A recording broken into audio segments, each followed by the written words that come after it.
Hey there, welcome back to Creepy Encounters. In today's video, we ran away from a kidnapping attempt. Close encounter with the knockers. My parents hired a pedophile. Growing up, my parents were the stereotypical overprotective immigrant parents. But after that encounter, I understand why. I'm the youngest of three, and I have an autistic and unfortunately born with a mental retardation older brother. We are fairly close to the same age, so we did pretty much everything together when we were children. It was easier for my parents. I always took care of my brothers in general, but I always kept an extra cautious eye on my autistic relative. My mom is the strong but always nervous type, always trying to think ahead, trying to do the right thing, trying to protect her own, an incredible mama bear who never tires. She taught me to never trust strangers, don't get in someone's car you don't know. Never follow someone you've never met before who tells you that mom and or dad has sent them to pick you up. She would always have a meeting with our school to allow me to travel by bus with my brother. Because we lived close to school, the government rarely let me take the yellow school bus, but my brother was allowed this state-funded privilege. In the end, even if I didn't have permission, the bus drivers were so nice, they'd let me tag along with him anyway. So with that said, in primary school, we would always take the yellow school bus to go to and back from school. One day, as usual, the bus dropped us at the end of our street, and we had to walk to our apartment. Usually, my mom would open the door for us, even if my oldest brother was home. She never let us answer the door when we were kids for obvious reasons. That day, however, my parents weren't home. We were ringing and knocking, but we never had any answer. A car eventually pulled over in front of the building. Luckily, we had a relatively long walkway that separated the sidewalk from the stairs so they couldn't get to us easily. Suddenly, a woman came out halfway from the passenger seat and waved at us, probably to signal us to approach. While she was gesturing, the rear door opened. That's when I realized she wasn't alone. I couldn't correctly identify who the person was, since her overall shape wasn't familiar and the car was a little far from where we were standing. So I went down a few steps to slightly approach her/them, but I just couldn't recognize her face.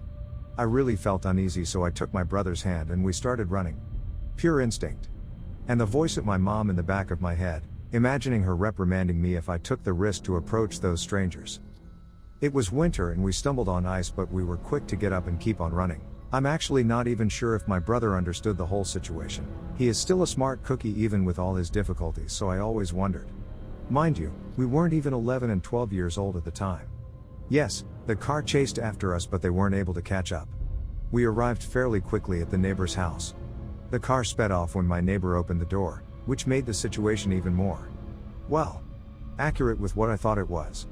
It clearly was a kidnapping attempt. When my mom was made aware of the situation, she almost had a heart attack, feeling like she could have lost us.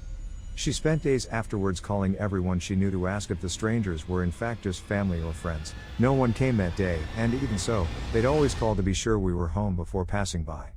Actually, everyone was dumbfounded. But the story doesn't end there. Few weeks before this incident, we were getting a bunch of random phone calls with no one at the other end.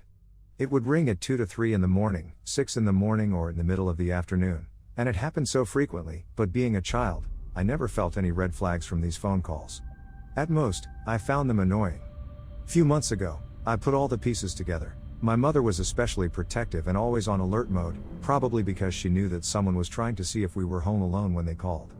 I think those people were watching us for a while before trying to take action. I don't think we just happened to be alone when they were passing by. I don't think the phone calls, and the right timing is a coincidence. Shortly after, the phone calls stopped. We moved out of the apartment a few months later, and we never had anything like this happen to us since. Growing up, I always wondered what would have happened if the bus drivers weren't nice enough to let me ride with my brother. Would he have gotten in their car?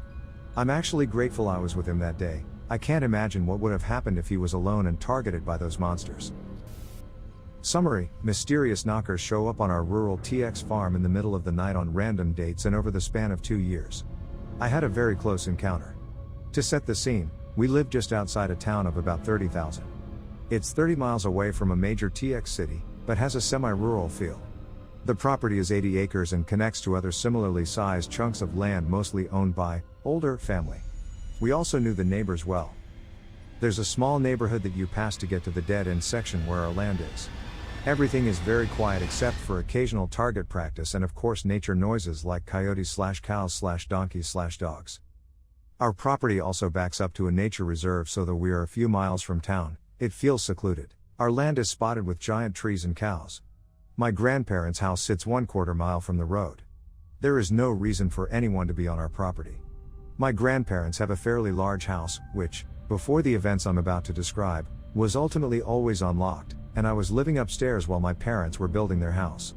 At this time, my parents lived in an apartment in the barn that is about 150 yards from the big house.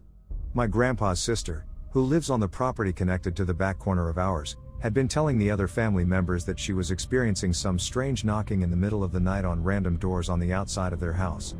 Large house with several entrances, there was no pattern to when the knockers would show up. It was on different nights of the week at different times. Soon enough, we all began to experience the knockers. That's what we called them BC. Well, they knocked. Haha, sometimes it would be weeks in between events, sometimes months. It had been quite some time since the last event, and though it worried me some, my dad also bought night vision goggles and took some other precautions. It should be assumed that the owners of any large ranch/farm would have guns, but especially in TX. I mean, commande for this reason, I've never been particularly afraid for my safety. You would have to be insane to creep up on a farmhouse in the middle of the night. In TX it is legal to shoot a trespasser on your property at night. After this night though, I've been shaken up since. I would routinely get home late because I was bartending. Often, I would take my time walking inside from the detached garage and just listen to the sounds of nature and admire the stars. However, when I pulled up this time and got out of my car, I had chills all over my body. It's hard to explain the immediate flood of fear that I felt. I quickly locked the car, turned on my flashlight app and took off in a dead sprint to the house, locking it immediately behind me. I checked all the doors to make sure they were locked and turned out all the lights. I felt in full flight mode and my heart was racing, but I went upstairs and eventually I fell asleep. It was only when I spoke to my parents and grandparents the next morning that my precious panic became incredibly relevant. They both told me they experienced the knockers the night before. There was a 30-minute gap between the times that they each heard knocking. Remember, they live about 150 yards apart, and the garage sits between the two residences. Which is where it turned out I was, parking my car, during the 30-minute window. It is incredibly likely the knockers were just watching me pull up and enter the house. Since that night I have been incredibly aware of any feelings like that. Trust your intuition, homies. Also, one of the nights they hit my parents' barn, they apparently had some sort of stick, and were just running it up and down the sides of the, very large barn. It reminded me of that scene in The Strangers, and the nature of the instance with the movie comparison always gave me the sickest feeling. It was like they were taunting us. When I was a child, around 10F, my parents ran a construction business. They had several employees on the payroll at any given time, mostly to drive gravel/cement trucks for them. My dad is a kind but naive man who'd often hire friends of friends who were down on their luck, to give them a chance to get back on their feet. It never worked out well, because my dad somehow always gets linked up with the scroungy people. They had a lot of creeps over the years, but I think the worst one might have been Ben. Ben was a friend of my dad's dad, who also worked for us. Ben supposedly had an old work injury that made it difficult for him to work any job where he had to be on his feet all day. My dad's dad begged my dad to give him a job as a driver, and my dad finally agreed. From the day she met him, Ben made my mom extremely uncomfortable. He just had one of those weird vibes that you can't explain, and everyone but my dad picked up on it. Like I said, my dad is extremely naive. My mom wouldn't let me and my younger sister around him for any length of time. We were homeschooled at the time and my mom worked in the office, so we were around quite a bit. She kept telling my dad that we should let him go, but my dad wouldn't because he said that he didn't have any legitimate reason to fire him. This is the weird part. Whenever my sister and I were at the office on a slow day, my dad's dad would always try to get us to come over and sit with him and Ben. He would always ask, "Don't you want to go for a ride with us in the big truck?" Ben himself wouldn't talk to us, he let my dad's dad handle that. We were shy kids, so we never agreed to it, but he was so damn persistent. It reached a point where it was literally every single time he saw us there. My sister and I would take turns hiding in the bathroom so that we didn't have to be around them. They'd always do it when my mom was out of the room, and they'd back off whenever she was around. My dad was never around when it happened, and I don't think he believed it. I mean, who wants to believe that? My mom eventually had enough and told my dad that Ben had to go. A few years later, we found out that Ben had taken a young girl. My dad's dad had another friend who had a daughter about my age, out for a ride in the truck and molested her. My dad's dad was enabling him the whole time. I shudder to think what would have happened if my mom hadn't watched out for us. I hope you enjoyed the video. Please Please like and subscribe for more real-life creepy encounters around the world. See you in the next video. Bye.